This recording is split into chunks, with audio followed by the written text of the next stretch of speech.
Breadcrumbs and starvation. You ever been breadcrumb? And I don't mean just the occasional check-in or late night what you doing text. I mean fed scraps, small, calculated doses of attention designed to keep you lingering, just enough to keep you from walking away, but never enough to truly make you feel seen, never enough to truly make you feel full. And it's like this twisted kind of emotional diet where they control the portions, the timing, the menu, when you eat and how much. They toss out a text here, a quick call there, a short lived moment of affection, and you convince yourself it means something.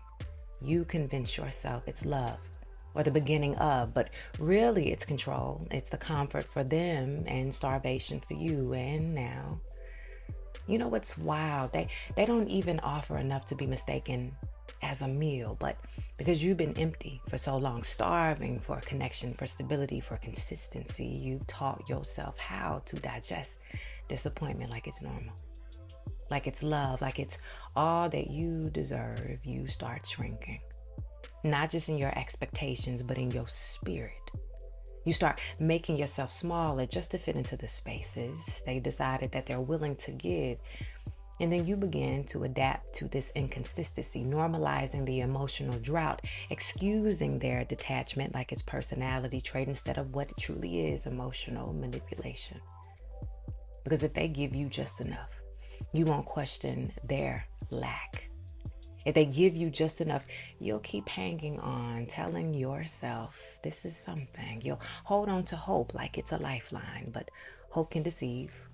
Hope, when misplaced, can convince you that it's almost love, that it's love, that maybe if you're patient enough, if you prove your worth long enough, if you play your cards just right, they'll suddenly change. They'll wake up and see you. They'll stop giving you crumbs and finally offer you a full meal. But let me ask you something real quick. How long are you willing to sit at an empty table?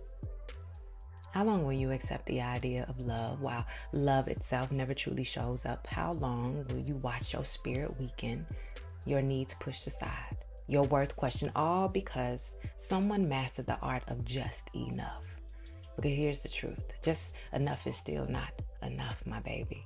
Love doesn't show up when it's convenient. Love doesn't leave you guessing. Love doesn't have you confused at 2 a.m. staring at your phone, wondering what you did wrong to deserve silence after such a good conversation on yesterday. That's not love, that's a game, and you were never created to be someone's entertainment. Who told you that the rules they created were law? Who convinced you that you should adjust your appetite for love so that you wouldn't appear too much? Who told you that wanting consistency was needy, that craving emotional safety was asking for too much? I'll tell you who. Someone who benefits from your silence.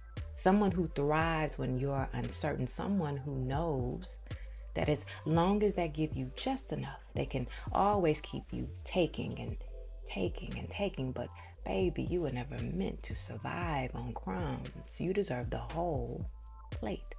Appetizer, entree, dessert, refill, seconds, the whole spread. And guess what?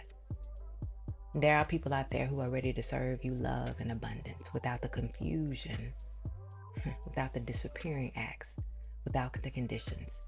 People who don't make you earn the bare minimum. People who show up, stay, and speak life into your soul. But the longer that you sit at the table of scarcity, the more you start to believe that scarcity is all there is. And let me say this with my full chest. Stop confusing effort with attention.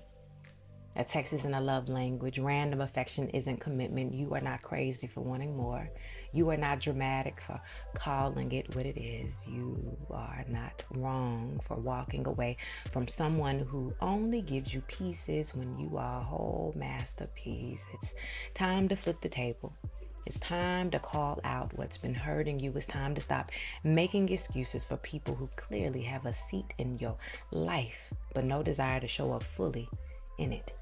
Because love, real love doesn't breadcrumb.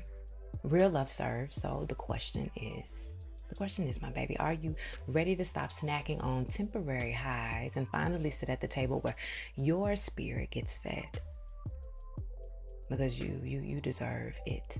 Not one day, not eventually, but right now.